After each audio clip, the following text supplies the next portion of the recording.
Hey guys, welcome back to Honkai Star Rail. In today's video, we are talking Fu Xuan. Now, this banner is coming up, and as always, I like going through my general feel about the character, their skills, their pros, their cons, and some extra things to think about. Now, with this banner, as always, pull for the characters you like. That has been the way you play this game the whole way through, in my opinion. But if you are looking at this one more in depth, like for me as well, now that we are sort of seeing that they're not afraid to put harder content into the game, I think this banner is just a really generally good banner to pull on for Fu Xuan. But if you're not getting Fu Xuan, also for Lynx as well, because that's a fantastic unit, and I'll explain my reasoning for this as we go through this video. But as always, if you don't like Fu Xuan, you don't like the look of her, it's a PvE game at the end of the day, and if you're missing out on a few Jades because you know, you don't have a character and you're missing out on a few Jades every 2 weeks through Memory of Chaos, well, it's not the end of the world. So you guys do you, but I wanted to go through this one because I think she's a great unit, just based off what we know officially. And also I think the banner in itself is just good with links on it as well. So let's get into it. First of all, the skill summary. The skill, she puts a field up for X number of turns. This is what we officially know. And she is going to absorb damage for her allies, and she's also going to buff them with crit rate and max HP. Then we have her passive, which is going to reduce the damage taken by the entire team, and also give her a self heal when she drops below a certain HP threshold. And then her ultimate is going to deal AoE damage and increase the frequency of which she can use that passive heal. So from this kit, you can see that we're sort of like a preservation, but we've also got a bit of harmony mixed in with the buffing. Crit rate buff is a big one for me, and we will look at that more in depth when we look into the pros. But with the Rutilant requiring 70%, that crit rate can be useful on a lot of characters. But you can see that the kit is around, just you've got those nice little buffs, but then she's taking damage for her teammates, reducing the damage that they take, and healing herself when she gets low. So she's sort of self-sustaining herself in that aspect. Now, I want to go through my pros. The first one is ally one-shot protection. So something that I notice, especially with Luocha, I've got Luocha, using him, when an ally gets one-shot, it's real sad times. Like, it's like the dude is just so solid. Like, you don't have to worry about anything. You got strip, you got cleanse, you got infinite amount of healings, and you don't even have to use a skill point like ever. But if you come up against something with a really big attack, especially I noticed this in Swarm 5, it just hurts so bad. So she has that ability to protect an ally from one-shots. Obviously, she is still at threat, but because she's a tank, you're probably going to build her tanky, and she should survive inherently based on her own stats. So that's a pro. The next one I want to look at is solo sustain ? Now, the solo sustainability of this will depend on, firstly, how much damage she absorbs for her allies, how much she reduces their damage taken. Also, if we have any traces or anything like that, which I'm still keen to see. The other thing is going to be how good your account is. It's kind of like Japad as a solo. It's like anything as a solo sustain. As your account gets better, more things become viable as a solo sustain. So I think she is going to be like the way they're introducing characters with their strength levels, I'd be surprised if she can't be used as a solo sustain, but we will have to wait and see. But once again, she might not be as splashable for every account as something like a Luocha, who, like, that dude you can splash into any progression account and he can pretty much slow sustain unless you're fighting something really, really hard for that account. Whereas I don't know if she's going to have that same splash ability, but I think for people that have been playing since launch, she's probably going to have some sort of viability for solo sustain. Moving on from that, team mitigation, great for harder content. So we talk about the solo sustain aspect, which I'm definitely going to keep you guys updated on as we find out more about her. But the team mitigation side is huge because we're seeing the Swarm, like I mentioned, now that we know they're not afraid to put harder content in, which is, in my opinion, a fantastic thing. That means not only are you looking at preservation and harmony units as solo sustain units, because previously if MOC was all we had, I'd be like, okay, you literally only need like a harmony or a preservation character that can solo sustain, and there's no other purpose for them, because once you get your account to a certain level of progression, like you can just slap everything, and putting a second sustain unit in isn't really needed. So what's the point? But now that we do have harder content, she's a great one to have for that one-shot protection at team mitigation to run with a healer like Luocha, for instance, or Lynx. And then you've got a real solid team core of healing and defensive attributes. I think that is fantastic. And I think as we get harder content, which once again, we are seeing it, she's going to be very valuable for that. Next, crit rate buff. I mentioned it, the Rutilant. I've got my QQ. You guys know I've been working on my QQ for a while. She's at 68.4% crit. I've squeezed every bit of gear I can. I'm just farming gear because I want to get to 70% crit rate. I can't get it. I feel like a lot of characters, especially if you're a free-to-play player, because lately all the light cones are coming with crit rate, and if you don't have those light cones, crit rate can be hard to achieve to 70% for a lot of characters that wanted to make use of Rutilant. So Rutilant is going to be a really nice one for, she's going to be a really nice one for buffing that crit rate.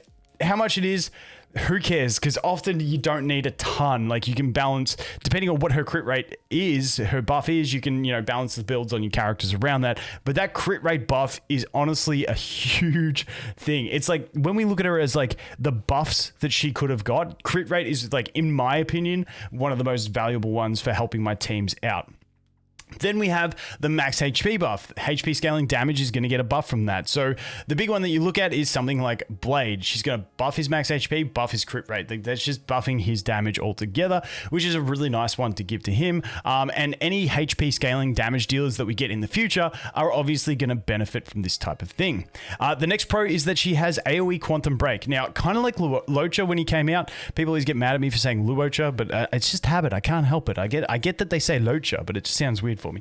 But when Luocha came out, the big thing was that he was more offensive based. So he had that AoE ult. Obviously, he had the strip, but the value in an AoE ult to break enemies and ads is really nice, especially now when we're looking at things like, the Swarm, obviously catered towards because they're weak to Quantum. But an AoE Quantum Break is nice because Quantum is both defensive and offensive.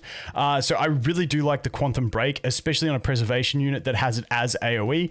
I think that is a pretty good quality to have in the character. Then we have Auto Viable. I think this character is going to be amazing on Auto. I could be wrong. Basically, when I look at her kit, her skill puts up a field for X amount of turns. To me, the AI for that should say, okay, I'm not going to put this field up again the next turn or until it's needed again. I feel like that's going to be... I feel like they can easily program her AI to use her skill optimally, is what I'm saying. I feel like no matter how many turns it is, you can make it so that you have 100% uptime without spamming it every turn. I feel like that should be viable in the AI creation. I don't know. Maybe they just make her AI bad. We'll have to wait and see. Then she's got a passive, which is a smart heal. So it's got a set threshold of HP, and then she's going to heal herself. That is fantastic. Like, those two things, like, that's it. That's all you need. You got a skill that you're not going to spam pointlessly, and then you've got a smart heal that you're not going to use at the wrong time because it's blocked into a passive. To me, that makes me think she's going to be really reliable on Auto and really strong for that. Now, for some people, they might not care. I really love Auto. Like, Auto is my favorite thing in this game. I just want to be able to get her. Hopefully, I win my 50-50. And then just Auto through both sides of Many Chaos. Use Mono Quantum on one side. Use Blade Luocha on the other side. Who cares if I do it in, only like 2 cycles to spare? As long as I'm getting the max stars, I don't really care. So the auto viability is a huge one for me. Then we look to the cons. Honestly, I couldn't think of too many, so these may be a little bit cope. The first con that I put is that she needs to use her skill.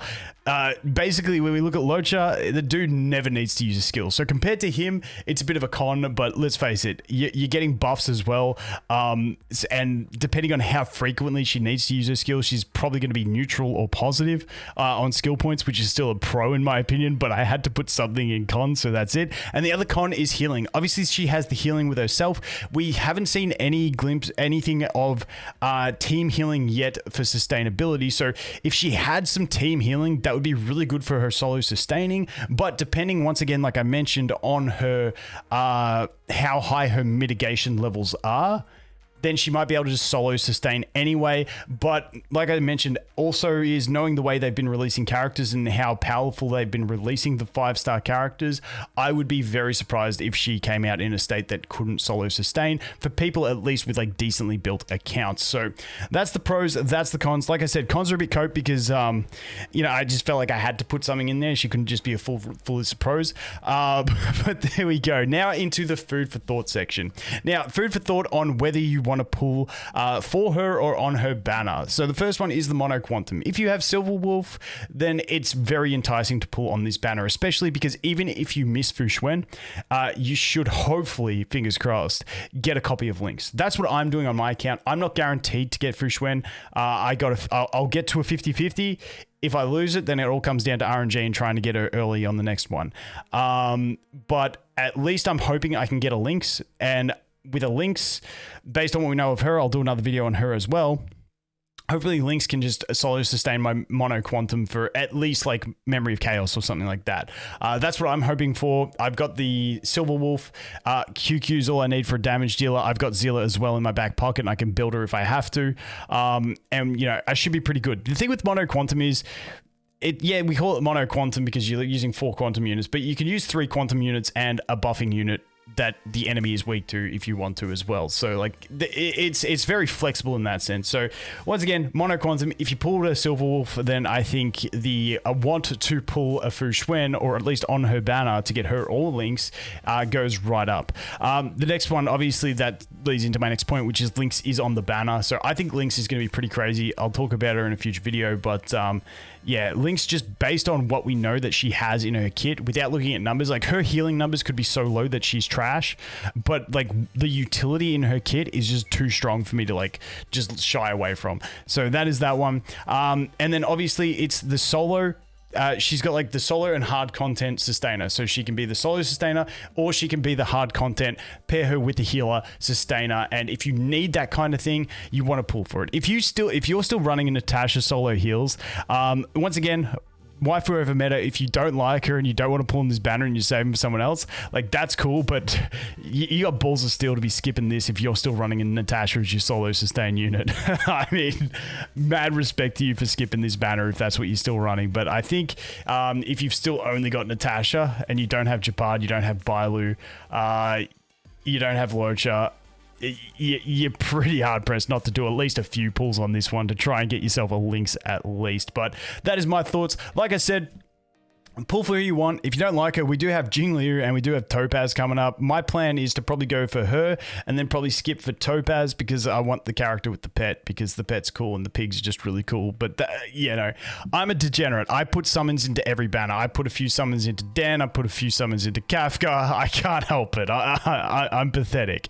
But, yeah, pull for who you want. But I do think this one is going to be a really solid banner to pull on just to get stability on your account if that's what you're looking for. Once again, it's not the most important thing in the game, but I just think it's going to be pretty solid, and I will definitely be pulling on this one and putting everything that I have throughout the entirety of the patch. I'll just be putting everything I have into this banner, trying to get her. If I don't get it at my first 50-50, I'll be hoping I luck out and get an early copy for my next one, and I don't go all the way to hard pity. But if I miss her, hopefully I get a Lynx at least. But anyway, guys, I'm going to shut up now. Thanks for watching. Hope you have an awesome day, and I look forward to seeing you in the next one. Cheers.